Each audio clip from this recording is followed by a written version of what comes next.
Hello, everybody. Welcome back to the Booshakalaka podcast. I am your host, Tiffany. I'm joined by my co-host, Pierre. A Negroni Spagliato Ooh. with Prosecco in it. Oh, that sounds quite lovely.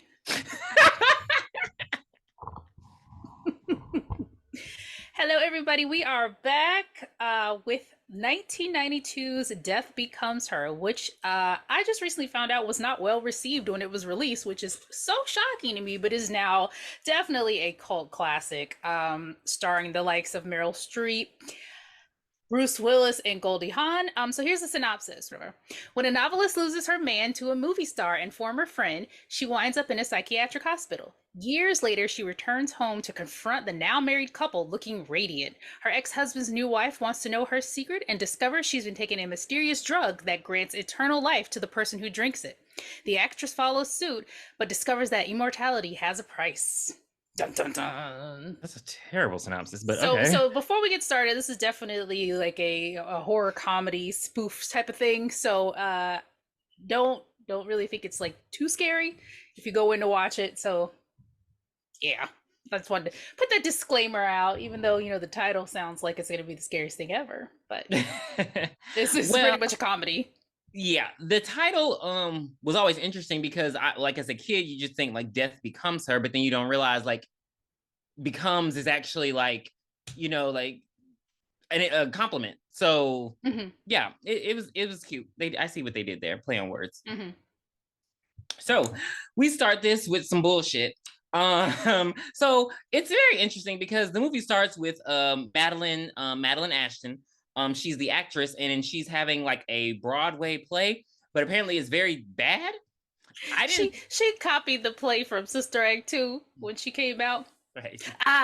Toot toot, beep beep. Toot toot. Sad girls talking about bad girls. It was like everybody like everybody in the well, not everybody, but most people in the audience hated. People are falling asleep. People are leaving. They were like literally walking out, and it just started. That's why I'm like, was it that bad? Like, I mean, it was like a one-woman show. Yeah, basically. But I mean, you know what you're getting when you go to like your friend's one woman, one man show. Like, you know what you're getting. But she had like a lot of dancers, a lot of choreography. I just was surprised that people didn't like it. The crowd was not feeling it, but one person was. Ernest Menville, Dr. Ernest Menville, the plastic surgeon. And he's there with Helen Sharp. You're about to say Shivers. You know that's my girl. But you Sharp. know you were about to say it. And so Helen goes backstage to visit Madeline, and apparently we're led to believe that they know each other like from a long time ago. You know, hell. Yeah. Bad hell. Okay. And so we're also led to believe that they have a sort of rivalry. They're frenemies. Yeah, they're frenemies. Before Helen even walks in, you know, Madeline's asking her little assistant, like, you know, what does she look like, you know? And so they come in and, you know, they greet, and then Ernest walks in and he just gushes, and then you get like the most painful 5 minutes of flirting I've ever seen before in my life. Like, very awkward. Like, yeah, it was just, and the fact, I don't know, it was just very, very weird, very, very odd. So, you know, when he tells Madeline that he's she knows that he's a plastic surgeon because she knows his name. And, you know, she's like, do you think I'm starting to need you? I was like, get the fuck out of my face. But yeah. So fast forward, and he's performing his plastic surgery, and he gets a knock at the door, and it's fucking Madeline with a glass of wine. I'm like, how did you even get past? Got a person on the table. There are people who go to visit their loved ones who have like bullet holes in them, and they'll be like, oh, sorry, can't let you back there. But she manages to get back to the surgery room. Get the fuck out of here.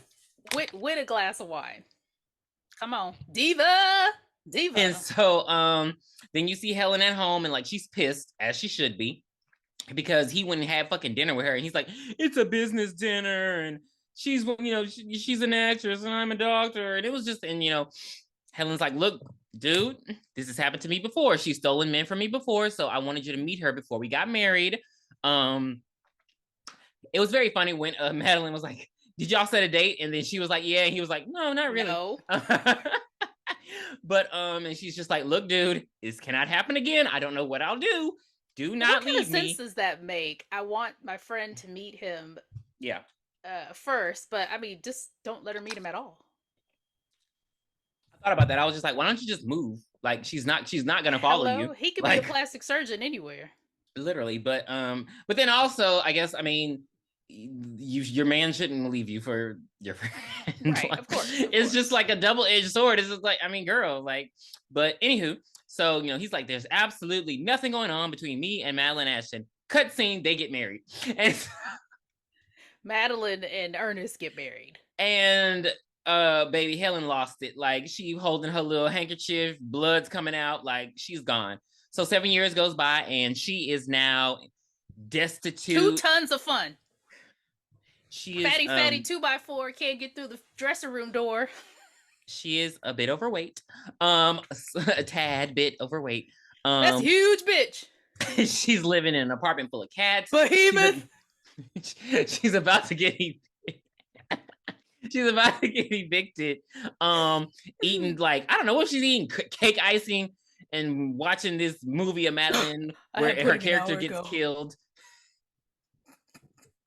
I'm upstairs.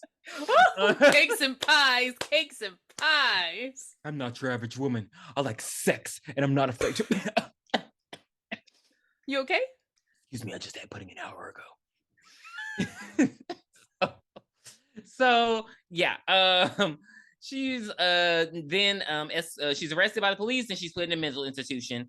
Hold up, not yet, but she's in a mental institution, and so her therapist is pissed because she's gone through 6 months of therapy and she's still talking about Madeline. Like, all she wants to talk about Madeline and everything she did, and she's like, look, you got to completely eliminate her from your life. Mm-hmm. And that's when Helen's like, what? You're right.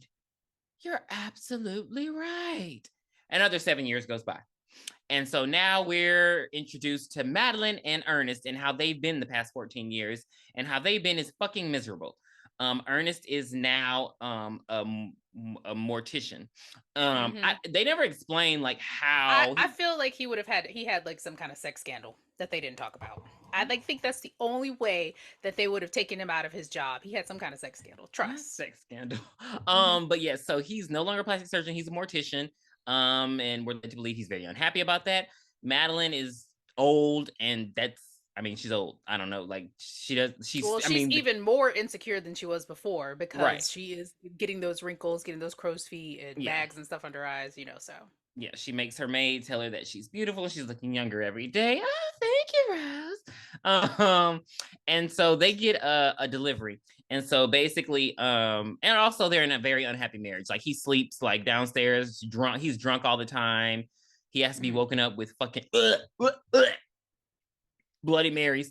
And so, and so that was dramatic. You know, I heard that Bloody Marys are the best on an airplane.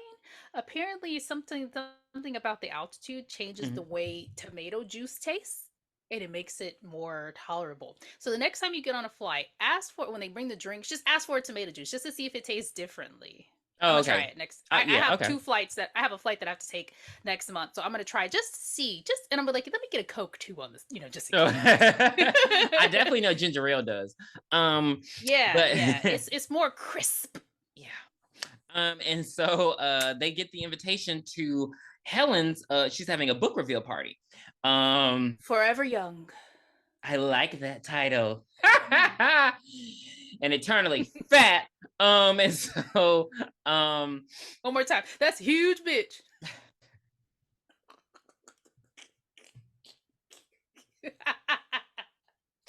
And so okay, so We get some clips of Ernest at his job, and it's very pathetic. Like he's literally having to change the face of an actor who like died having sex. Like he's just very miserable, and like he seems perpetually drunk too. Like I'm a walking alcoholic.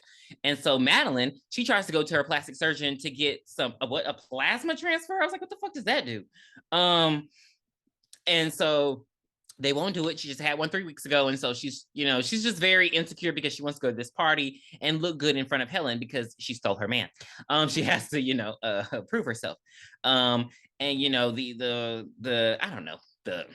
don't even know what the hell to call her. The lady at the plasma place is just like the nurse. Oh yeah, okay, the nurse. The She's like, receptionist. she's like, Madeline, I can't, I just can't.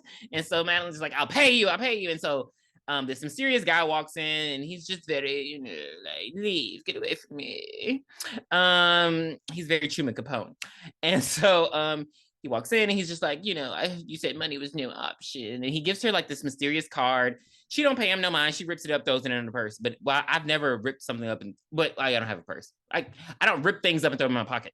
But it was very interesting that she just ripped it. Yeah, it was interesting. I mean, I've ripped something like, oh shit, I need to keep that. Then I put it in my pocket. That's happened before. Trust. So that don't work. So they go to the party. And again, they're very miserable, not happy at all. They go to this party. And that's when it's revealed, and this is going to matter later, that Ernest, with his mortician work, he uses spray paint on the dead bodies and not actual makeup, which apparently offends people. I didn't understand that part. I don't understand how it could offend you. You want them to look as realistic and as alive as they can be. If this is his way of doing it, let him do it. Yeah, it's really mannequin paint, and when the way he said it made a lot of sense. So the fact that she was offended threw me off because I'm like, first of all, this person's dead. Second of all, you said they looked amazing. Why are you upset the method that it took? It's not like he said I put mayonnaise on her. Or shit. And so all right. So they're at the party and they think they see Helen. And when they see her, she is glamorized, like full va, va, Helen va, va. Jessica Hunt. Rabbit, va va voom. Like literally in the red dress and everything. And so she looks absolutely amazing. Mind you, she's 50. Lady in red. And so they see each other, they do their little fake greeting. Mad? Hell. And so, they kiss and they hug. And so Helen, they're catching up, and basically Madeline is like, I don't deserve this. Me and Ernest are very happy, but it came at your expense. And so that's when Helen's like, I've never blamed you. He didn't leave. Wait, you didn't take him. He went to you. It wasn't you. It was him. I have never, ever blamed you. Just fucking lying. And not very convincingly. The most hilarious part of their conversation was I sent you an invite, but my assistant said Madeline goes to the opening of a letter. I fired her. Well, I almost fired her. Was it only goes to an opening of a letter? What was it? It was something like that. It was something insulting. I remember it was something like, but that was just hilarious. Like I fired her. Well, I almost fired her. Like, don't play with me. And so then she pops up on Ernest, and they go in a little secluded corner, and like Madeline is following them, and so she basically tells him the opposite. I've never blamed you. It was her. And all, just fucking games, manipulation. Anyway, that's not bad. And the whole time Madeline is like peeking to see the part of their conversations. She's sneaking around, listening, hiding behind plants and shit, trying to figure out what they're talking about. And it's not bad. It's not good because how you lose them, how you get them is how you lose them. Right. Mind you, Bruce Willis is the most unattractive he's ever been in this movie. So I don't understand them. They wanted him. I think it was that mustache. They wanted him to look like super, super nerdy because he was hot in the Die Hard movies. That sounds like what? Okay, Bruce Willis. Maybe he looks better bald. But he wasn't bald in Die Hard, the first one. When I think like the movies that I like of him, he's bald. You don't like Die Hard? I've never seen Die Hard. I'm not gonna go there with you. What about Die Hard 2? Die Harder.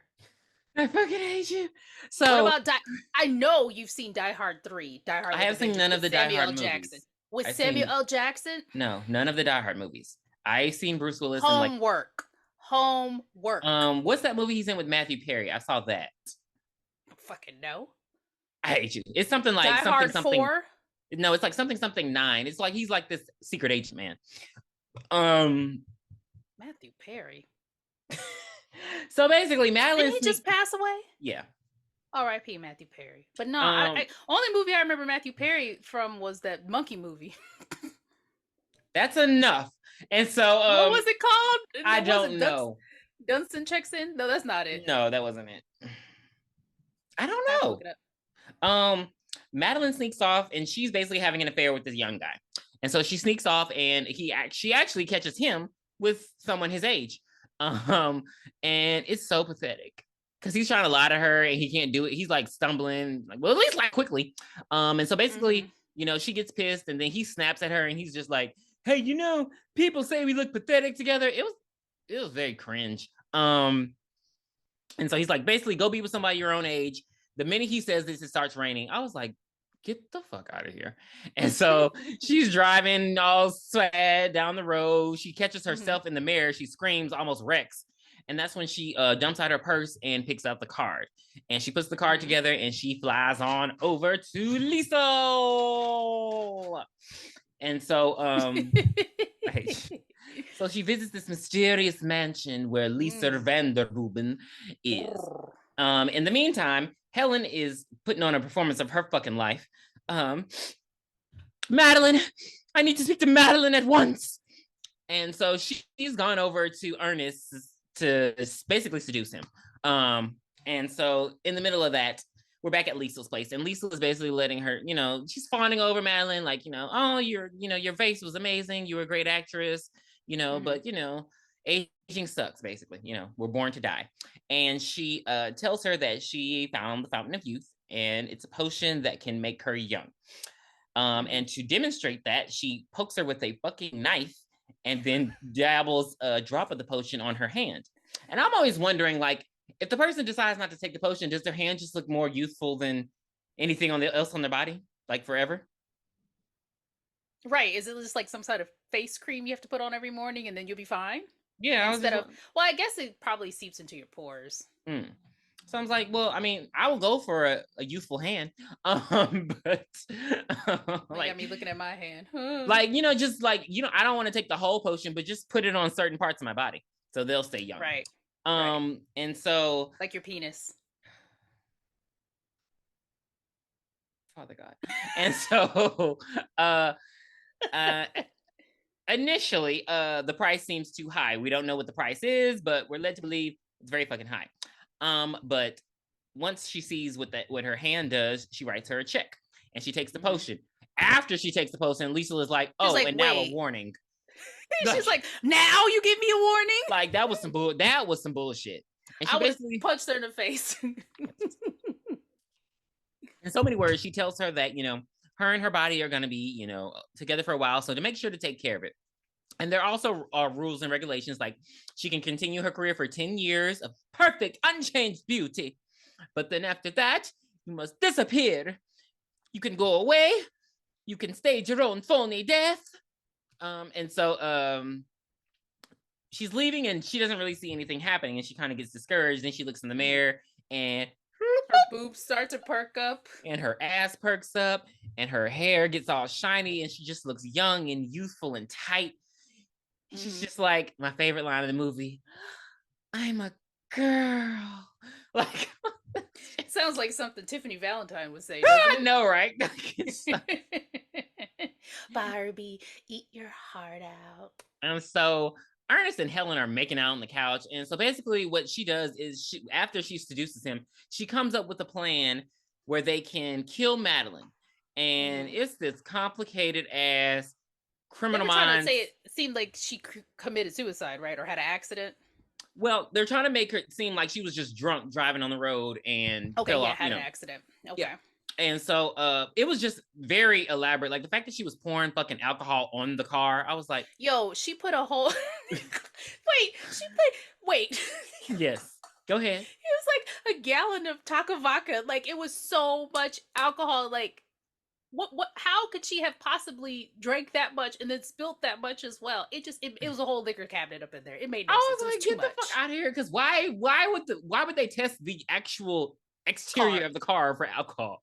Like, why was she pouring it on it? And so, yeah, so she has this elaborate plan, and so she has Ernest in on it. So they're gonna just kill Madeline, and would let you believe they're gonna run away together. Which, being that she looks the way she looks, I don't. Again, why the fuck do you want Ernest? But I'm. What do you think? Because do you think he's just a means to an end, or do you think she actually wants to be with Ernest? Because she could literally have any man she wants. No, I think she wants to win. Oh, well, okay. She wants to show Madeline, now you're the old, ugly hag. As before when Helen was just kind of homely. She wasn't ugly, just kind of homely. It's like, now I'm stealing it away from you. I don't think she wants Ernest at all. Okay. But just to get back at Madeline, she's doing that. Gotcha. All right, so Madeline's home and she's just admiring her beautiful body. This was actually sad because she didn't get to enjoy it for very long. But she's just, I don't even know what the fuck she had on. Like where are you going? But she put on a red dress as well, trying to one up. She had on a black tight suit, like a ballet suit, and a fucking purple scarf. She had on a red dress. Ma'am, what part of the movie are you on? When she's like leaving. I'm sorry. That's when they were going through with the plan. Yes, when they were telling the story. I'm sorry. I'm sorry. No, Madeline. So Madeline. I don't know where she was going. She's going to a ballet recital, and so she's leaving, and she was going to that workout class that Aunt Viv was. Everybody dance now.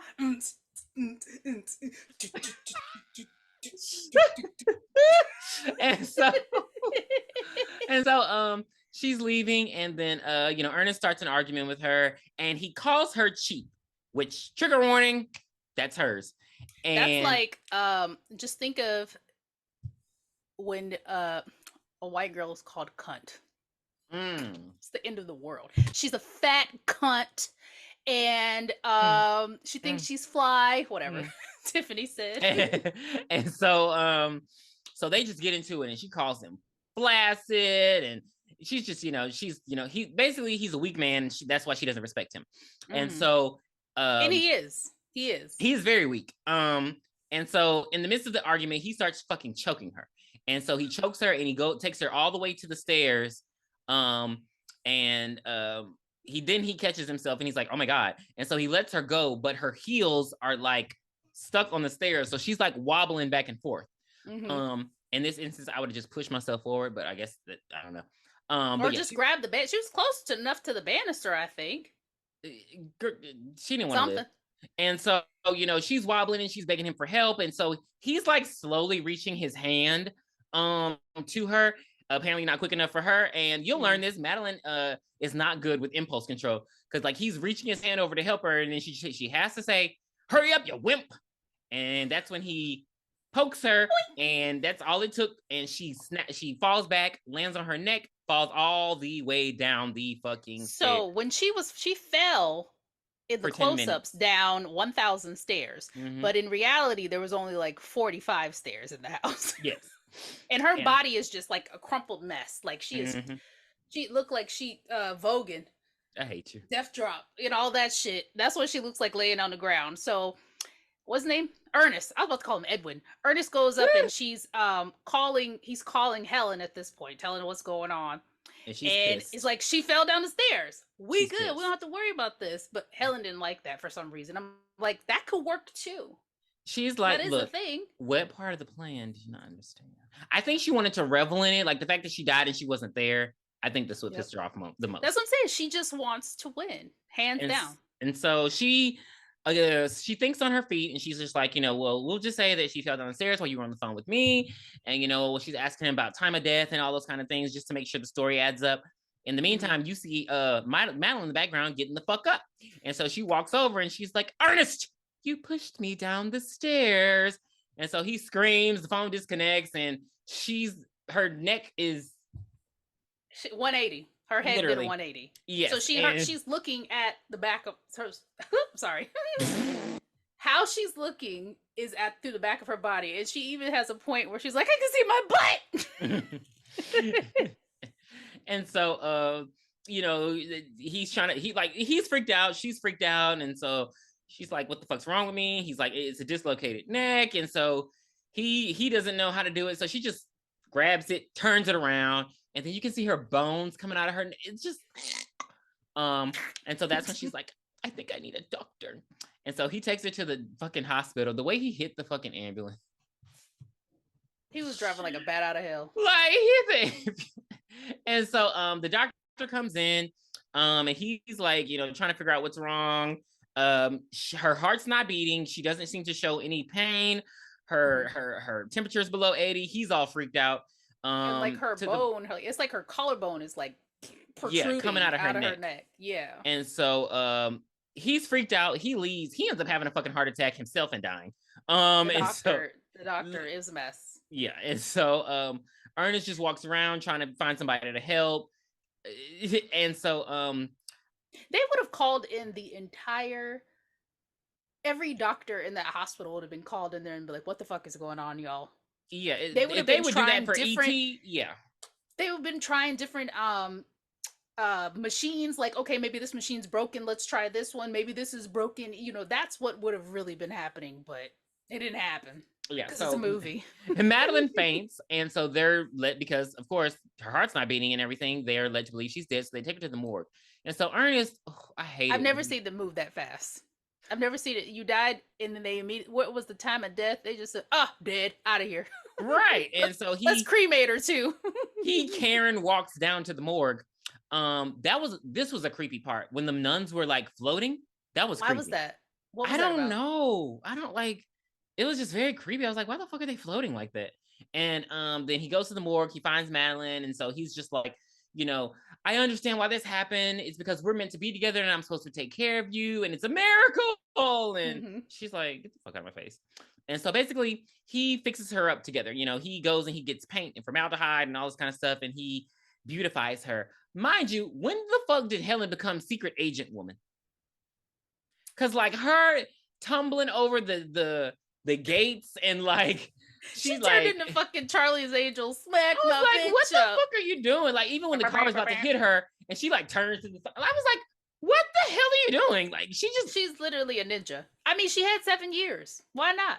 I guess so. I mean, girl, you were literally just a writer, but okay. And so she's doing all this acrobatic shit, and so she falls into the house. And so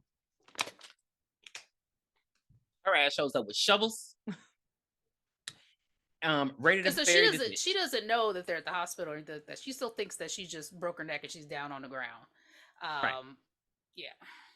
And so in the midst of him trying to let her know, like, she's okay, she's upstairs, she's like, she basically exposes their entire plan and how much she hates her. Madeline can hear all this upstairs. What'd she say? So, if she's alive, I want her to come down here and hold me and kiss me right in the face, or something like that. Kiss me on the what? Oh, kiss me on the ass? No, she's like, kiss me on the, and she said, kiss you on the Oh, yeah. Mad? Hell. What have you two been plotting down here? Or should I say, what else? And so she's pissed. And so she goes and she walks off. She ends up going into the other room and grabbing a gun from their gun cabinet. So I wonder at this point, does she think that Ernest was just lying to her? You mean Helen? Yeah. Think that Ernest was just lying, saying that Madeline was dead? Yeah. That's what I would think. Oh, I didn't even think about that. Yeah, so she's pissed. So she's pissed at Ernest. Well, then, yeah, because there's no, she had no proof that she was dead besides him telling her. It was over a landline telephone. A landline. And so Madeline walks out with the gun, and she's just like, I just want you to know one thing, Helen. It's a motherfucking elephant gun. That fucking gun is the barrel is like 2 feet long. It's ridiculous. Mm-hmm. Ridiculous. And so she pops her in the motherfucking stomach. Helen flies out into their little water lake. Ernest says, "Ah!" Ernest screamed so loud. I was like, wait, who was that? Helen? I thought it was Helen when I first watched the movie, but I was like, it was Ernest. I was like, and she screamed. She He falls screamed into like Flanders in those purple drapes. I hate you in their little fountain. And so you know, he's like panicking and she's just like, no, bitch, y'all were gonna kill me. So now we're gonna bury her in Death Valley like y'all were gonna do me. Mm-hmm. And so you know, he's initially like, no, but then she's just like, let's just let's like do some math here. I can play dead. You're a soft, bald Republican and you don't want to go to prison. So yeah, so she basically kind of like, you know, boy, side with me or end up in jail.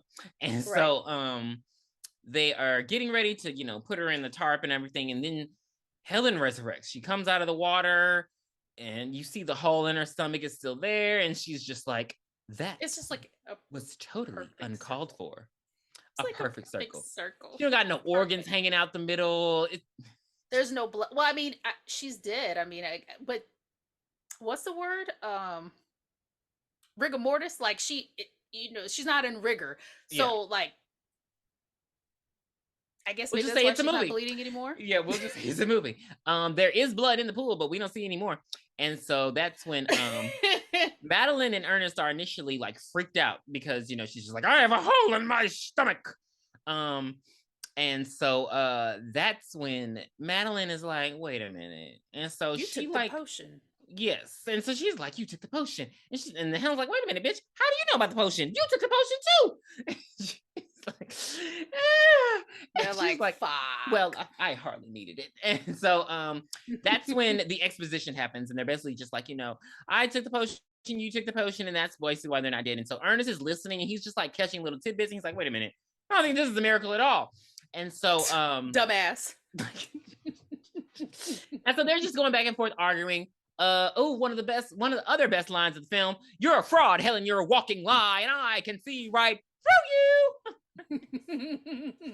And she told her, I'd stay out of a bathing suit for a while, or at least a 2-piece. And that's when Helen cracks her in the fucking head and messes up her neck again. Shovel fight. On guard, bitch. Damn it! I just fixed this. And so they start fucking whacking with these They're shovels. fighting like Tiffany and Chucky were fighting in Bride Literally! Chucky with the shovels. That's what I was thinking. Oh my God, about. what a great Valentine's Day month. The fact that it all circled back. They are literally fighting like Tiffany and Chucky with the shovels. And Ernest is just like over it and he just walks upstairs. He's just like, okay, they almost bust his ass and he was like, fuck that. I'm out of here. Right. And the shovel fight is ridiculous. It's a ridiculous show. And so eventually Helen actually breaks Madeline's shovel, and then Madeline tries to like throw it through Helen, but then she throws it through Helen. And she's just like, this is pointless. We can't inflict pain. And so she smashes her head. Like, totally uncalled for.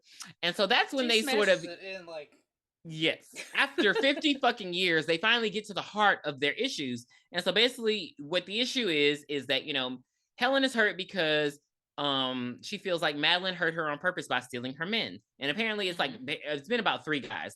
She listed off 3 guys that she's stolen from her. And so Madeline turns it back and she's like, no, bitch, you started it first because you and your little friends used to call me cheap. And so cheap is, I'm guessing, poor because she was like, she didn't invite her to like any of her little parties at her house or anything. Yeah. And she was like, because her parents didn't want trash in the house. So I'm like, does cheap mean poor to white people? Yeah. Okay, because I was like, cheap to me, like cheap to me is like, I have money, but I don't want to spend it. Like everybody hates Chris' dad.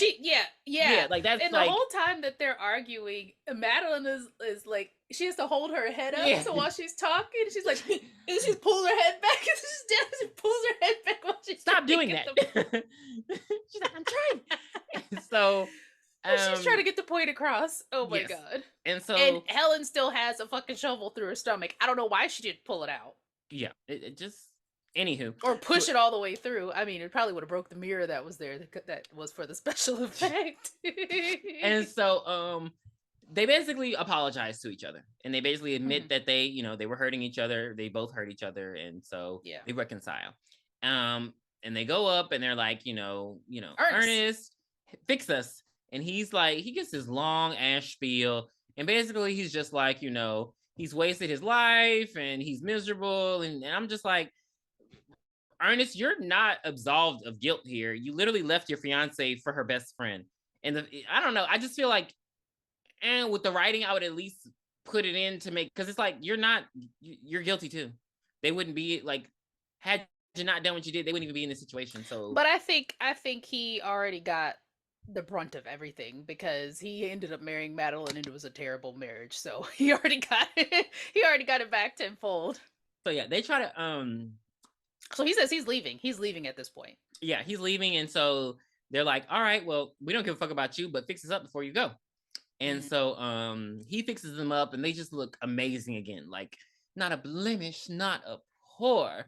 And so they are, looking good. But then their Madeline's looking at Helen's back, and it looks like, I don't know, mildewy or something. And so she like rips it, and her skin comes off. And so, and mind you, her skin is like blue, and I'm like, are they decaying already? Like, it's just I don't understand the rules. It was a little too fast. It was a little too fast. Yeah, and so she's just like, you think Ernest can fix it? And she's like, yeah, let me go get him before he leaves. And so that's when Helen's like, well, what about, what if it rains? What if it fades? What if it chips? What if it, she's just like, will he come back for touch-ups? And she's like, well, I don't know, but even if he does, he's not going to live that long. And so that's when they're like, oh, light bulb. We take him to Liesel. We'll get him to do the potion. But then they're like, well, he's made up his mind about leaving. And so they decide to drug him with what? Alcohol, because he's an alcoholic. So they take him a drink. They're like, it's your breakfast. And I was like, oh God, this is so sad. And so he goes on another rant, and he's just like, I should have packed this suitcase 10 years ago, 20 years ago. And so he's just like, till death do us part. You girls are dead and I'm parting. And so he doesn't end up drinking. He doesn't drink the drink. He pours it in the fucking plant, which asshole. And so they just should have come to life and like started trying to kill people. This is not Little Shop of Horrors. And so I was thinking of Scary Movie 2.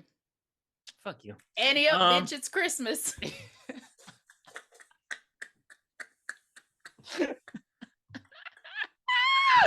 And so they smash him with the fucking base and knock him out and take him to Liesel's. Which we also find out that her spring party is, her winter, spring party, whatever. She's having a party. And so, he wakes up all dressed up in black with silver buttons all down his back. And he's greeted with a naked Liesel. She's always fucking naked when they come see her. Like, she always just... And didn't she say she was like 75 or something like that? Yeah. Was she 75? 71. Okay. And she's always naked. And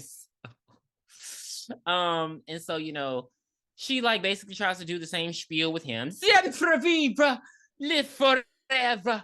And she stabs him, does a thing with his hand, and and she's just like, yeah, drink, Dr. Menville, you owe yourself another chance. And so, because she sees it as he can fix everybody up. Yeah. Like, even her, if something happens to her as well. But I don't think she's dead. Yeah, no, I don't think she's dead either. I think they're the only two who are actually dead. Because which again, that's why I say it just sucks, because Madeline didn't even get to enjoy hers for a bit. Like, she was like dead instantly. And she should have, like, really truly, she should have taken the potion and then left Ernest's ass. That's what she should have done. Well, I mean, goddamn, she was trying to, Tiffany. She couldn't get down the stairs. And so, no, she was belittling him. I'm saying she should have just left, but she was doing what she normally does, and that's why she got. Yes. And so, when he's about to take the potion, that's when he realizes, he's like, so what after that? I live forever, but then I have to watch everyone around me die, and who am I gonna hang out with? Malin and Ashton, like, and so he's just like, what if I die? And he brings up good points, because though you live for it, it would be different if they were immortal and they I get run over by a car, but then I heal myself and I don't actually die, but they're like living dead. And so he brings up good points. And so he's just like, you people all have to be stopped. And so Dick, Tom, Harry. And so Tom, Dick, and Harry. And so Ernest, apparently he turns into fucking James Bond. And so he runs off. Doesn't he go to the party first? The party? Yeah. Okay. He gets out of the room by throwing a knife and like turning the lights off. And then he's in the party, and that's when we see that Elvis is one of the people. Marilyn Monroe. Madeline and fucking Helen look amazing at this party. Like they just look really good. And so, but yeah, so they're about to seal the room so Lisa can come, and so that's when he like sneaks off into the elevator, and so he goes up to the rooftop. But what? Okay, that I guess because he was trying to get away. Because I was like, why wouldn't you walk up the front door? But now I understand. And so, he's trying to walk across the fucking roof, and then he falls, and I'm just he walks the plank, baby. And so like, Madeline and Helen, they come out on the aye, Captain. The choice is up to you. The choice is up to you. Yo ho, yo ho. And so they see him falling, and so he is literally a pirate's life for me. Okay. And so God, I don't want to watch Peter Pan now. Oh, the racism. And so he's hanging by his suspenders from a fucking gutter. And like they're trying to throw him a fucking scarf. I was like, stop playing with me. Like, what is he supposed to do with this scarf? They're stupid. And so so that's when they're like, that's when they actually get smart, and they're like, hey, do you have the potion still? And so they're like, if you drink it, then when you fall, you'll be able to put yourself back together. And so, you know, well, they did stick the dogs on him first. The dogs ate his ass. I almost forgot about that part. They stuck. Oh yeah, what are those Dobermans? Yeah, 2 Snoop Dogg Dobermans ran after his ass, or the dogs from Resident Evil. Yes. Oh. You think they were undead? Trigger. No, I do not. I do not want to believe those dogs were undead. Oh, I hated those fucking dogs. They were that was triggering. Meat dogs. Yeah. So he's up there. And like he's about to drink it, and they're just like, drink it, and it just got very intense. And then of course Madeline does this the whole fucking movie. She be talking too much because like he's about to drink it, and she's like, you have to, and that's when he stops, and he like something about her going crazy. Like she always says something to make him like snap, and so ultimately he just wanted to get away from her. Yeah, and so he's just like, sorry girls, you're on your own. He drops the potion, it shatters. They're pissed, and so then he falls. And so they're just like, eye roll. And so they just leave. Like they do not care about his ass. They're over him. But he survives. He falls. I don't know how he survived. He fell through I don't know. I want to say greenhouse, but it's just like some glass that led to the pool. Just a stained glass over a pool. Stained glass window, and he falls into the pool. Did he fall through the same stained glass that Carla did on I Know What You Did Last I Still Know What You Did Last Summer? If so, that's how he survived, because Carla survived.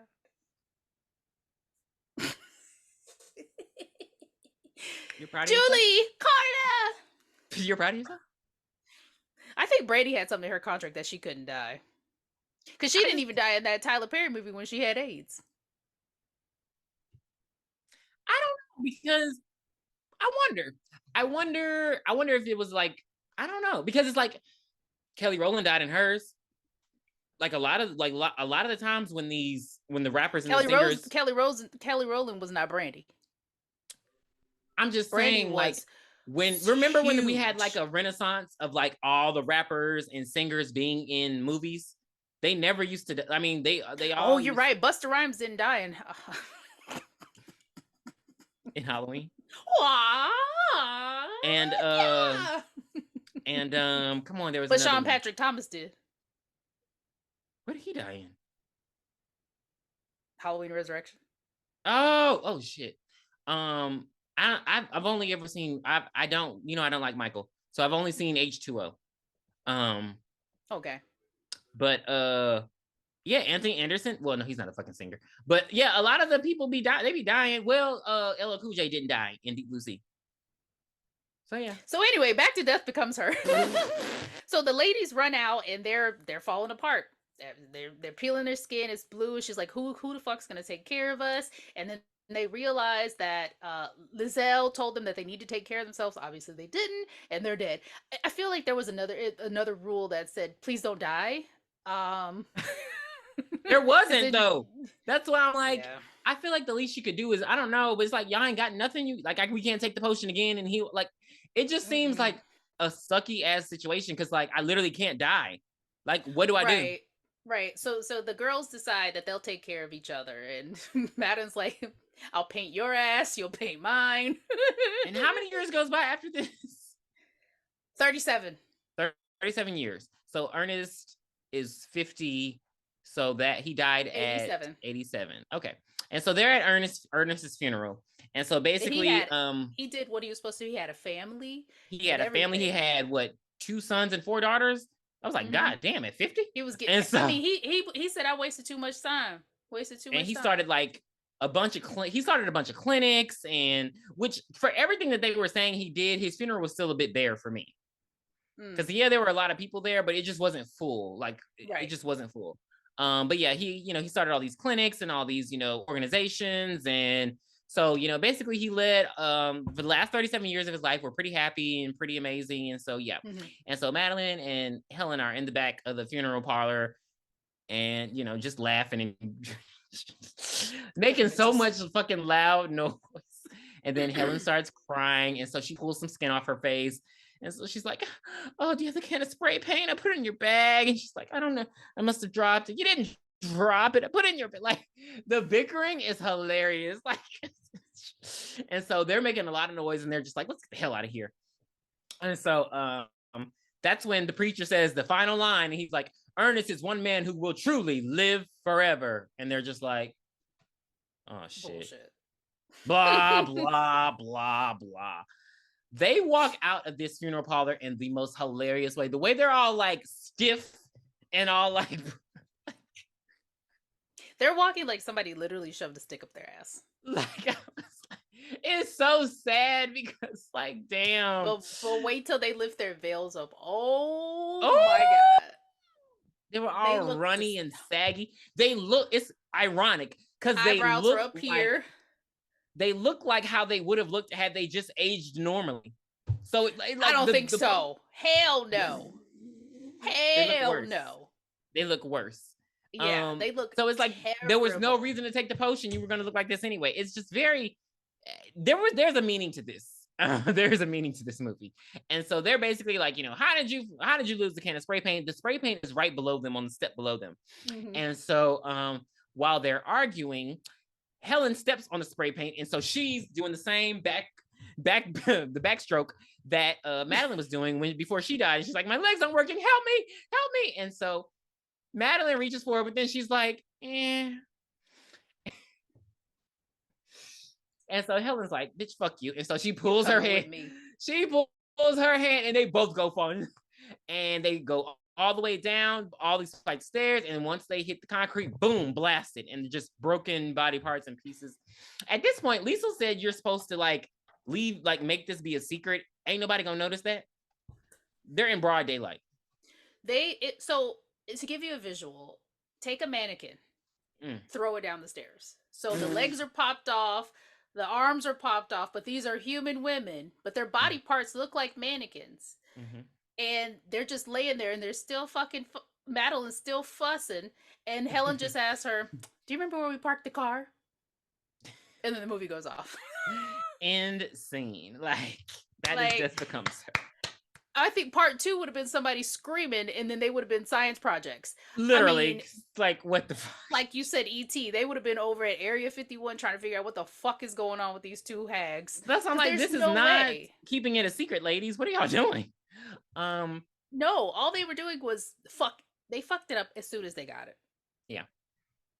Very sad. But yeah, that is our dark horror comedy. Death Becomes Her. And it is a cult classic, and most of the cult classicness is because of the lines and the situations. Cult classicness. The lines, the situation, like there are some good lines in this movie where they're just very snarky, very sassy. That's why the gays love it. That's why women love it. It's just very like you have to see this movie at least once. It's good. It still holds up. Yeah. Even though Meryl Streep and Helen Hunt look amazing. They really do look amazing for the brief time that they get to look amazing. Right. So each collectively it was only good. Like 6 or 7 minutes. Right. Okay, so for Death Becomes Her, 8.5 for me. 8.5. I definitely they did have black characters. They did have black characters. And I remember watching this when I was younger, but I don't think I really got it. I really understood it. And I watched it maybe a couple of months ago, and I was like, this is amazing. And so, I had to like do a little refresher for the podcast. But yeah, really funny, very nostalgic, great acting, great looks. 8.5 out of 10. even the special effects aren't just like they're it's not like you're watching one of those Godzilla putty movies where they're like toys. Godzilla versus pterodactyl or some shit like that. Yeah. So it holds up. It doesn't look terrible. So I was very impressed because I was like, I just don't understand how special effects work back then, and I don't want to hurt my head by thinking that. So I'll give it a hate and eight. I'm sorry, not a hate, an 8.5 as well. A hate and a half. An 8.5 as well. Wonderful. Well, all right, everybody, that will do it for our Boo spectacular. I don't know. Boolentine spectacular. I hope you enjoyed this month. We did. Going over kind of like horror love stories, something, we pulled it out of our ass, but we made it work. So please be sure to follow us on Twitter X at BOOshakalakapod. Email us at booshakalakapodcast@gmail.com. You can find us on YouTube, Spotify, and Apple Podcasts. Yeah, send in your requests, send in your feedback. We would love to hear what you think. Even though we do have a theme for next month, we would love to hear what you think because, well, I'll just give the next two themes. So, of course, for the month of March, we're definitely visiting the Leprechaun series, and not Luck of the Irish from the Disney Channel. We're talking about Warwick Davis's Leprechaun. So that will be our next episode, airing in March. And then in April, we're going to do April anthologies. So if you can think of your favorite horror anthologies, please send them in. We would love to review them. So this is great. It was great. And Death we hope Becomes you Her. all had a loving February. I know I did.